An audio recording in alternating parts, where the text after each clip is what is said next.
Ladies and gentlemen, hello, and you are watching TTV News with some latest events in Tay Ninh province. And now coming to details.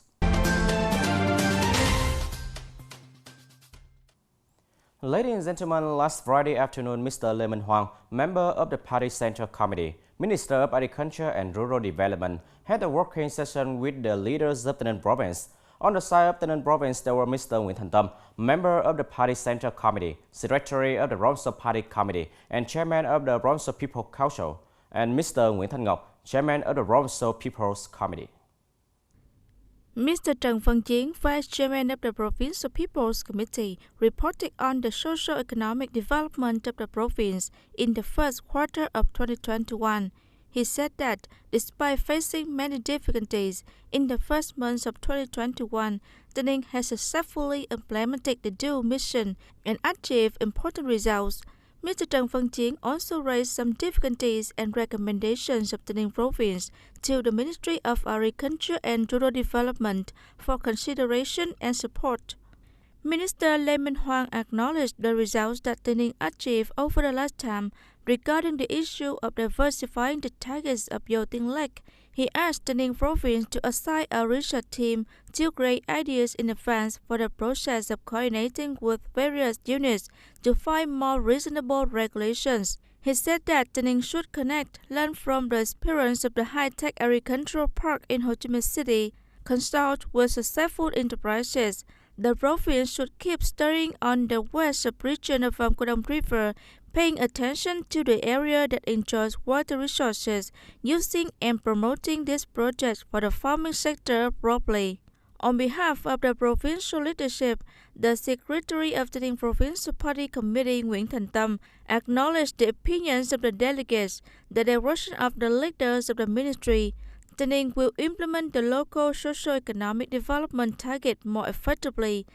The locality also hopes to receive the attention and support of the Ministry of Agriculture and Rural Development, so that the key projects in the province will be soon put into effective operation.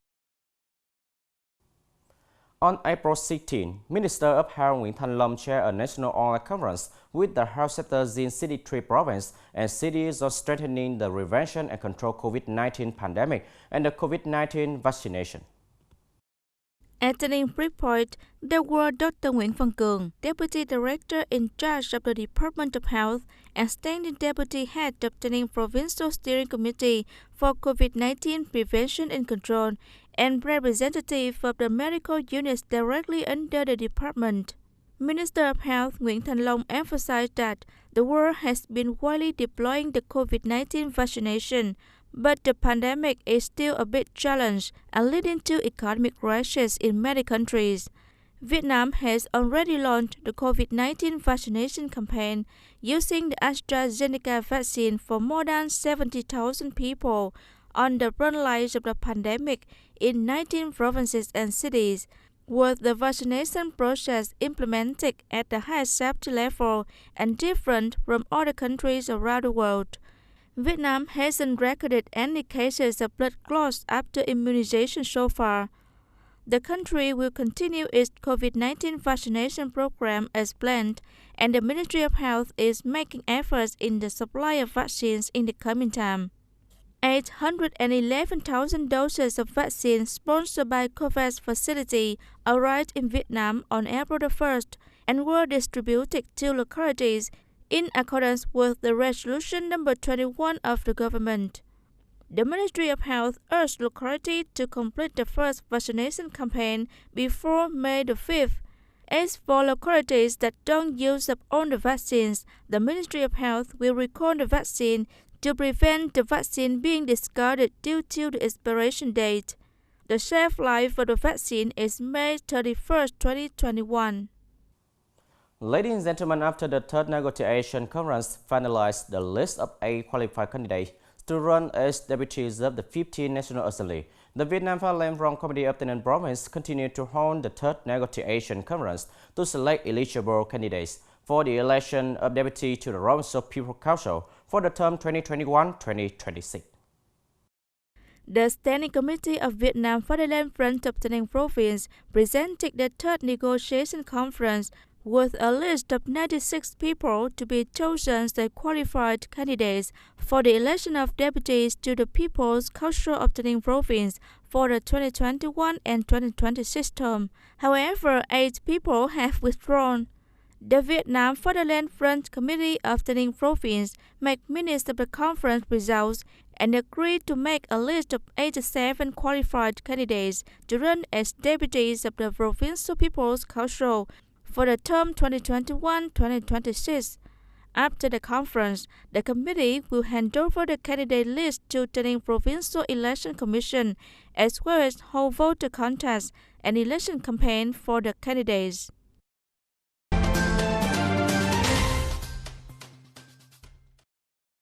In the morning of April 16, the Board of Directors of Vietnam Bank for Social Policy Tay Ninh Branch held a conference to review the first quarter performance and assign the task for the second quarter of 2021. Mr. Nguyễn Mạnh Hùng, Standing Vice Chairman of Tay Ninh Provincial People's Committee and Head of the Board of Directors of Vietnam Bank for Social Policy Tay Ninh Branch, chaired the conference. In the first quarter of the year, Vietnam Bank for Social Policy Tay Ninh Branch instructed the transaction offices of district, towns, and city to focus on dispersing capital aside in 2021 for the right beneficiaries, providing revolving loans for the short of due and overdue debt collection. Mr. Nguyễn Mạnh Hùng directed that in the second quarter, Tay Ninh Branch should focus on dispersing credit programs assigned by the central bank in 2021 and trusted funds from the local budget, striving to disperse at least 80%.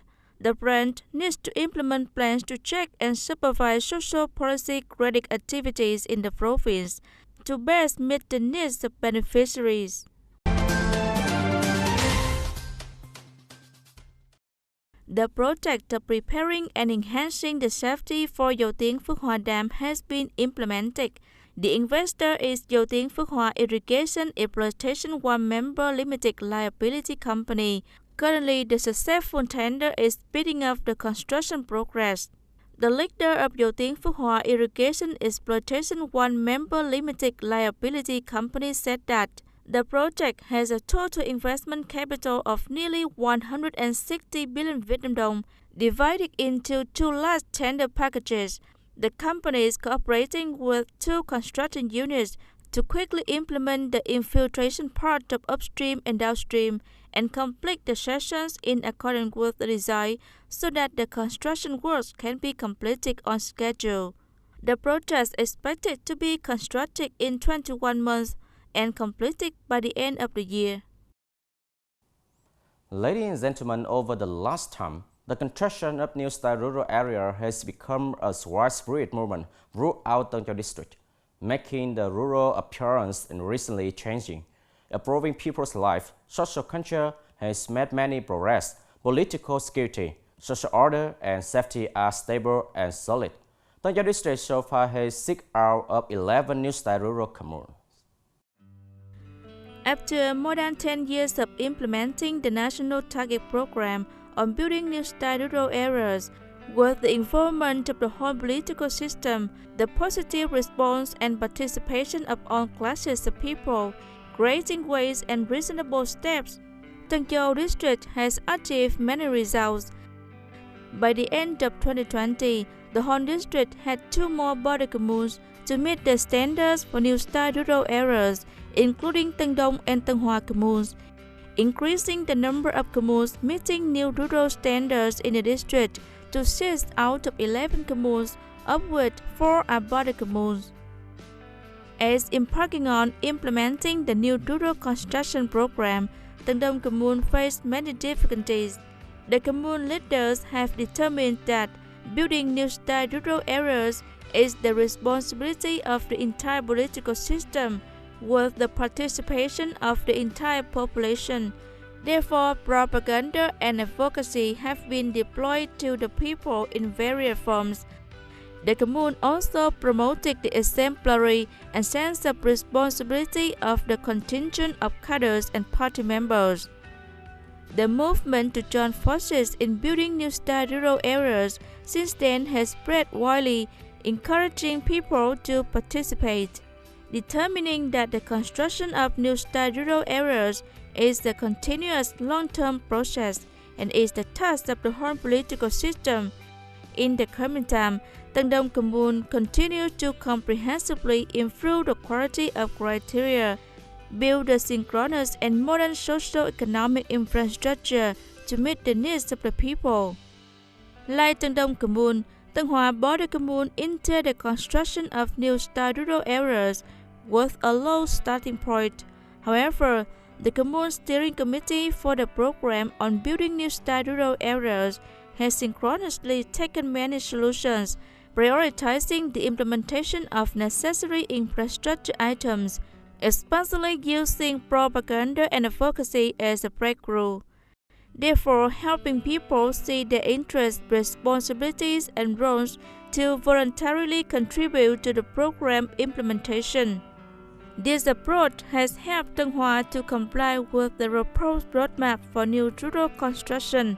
From the efforts of the political system and the consensus of the people, by 2020, Tân Hoa Commune has completed the goals and 19 out of 19 criteria of building new style rural areas. The district directs the communes that have met the new rural standards to continue reviewing and deploying the implementation plans for advanced new style rural communes. In the period of 2021 and 2025, Tân Châu district aims to maintain 3 communes that have met the advanced new style rural standards, including Thanh Đông, Tân Hưng, and Tân Hà. Meanwhile, Xuân Âu, Tân Đông, and Tân Hòa will strive to be recognized for 3 communes meeting new rural standards and striving to bring the remaining 5 communes to meet this standard. Ladies and gentlemen, that's all for today TTV News. Thank you for sharing with us and see you next time.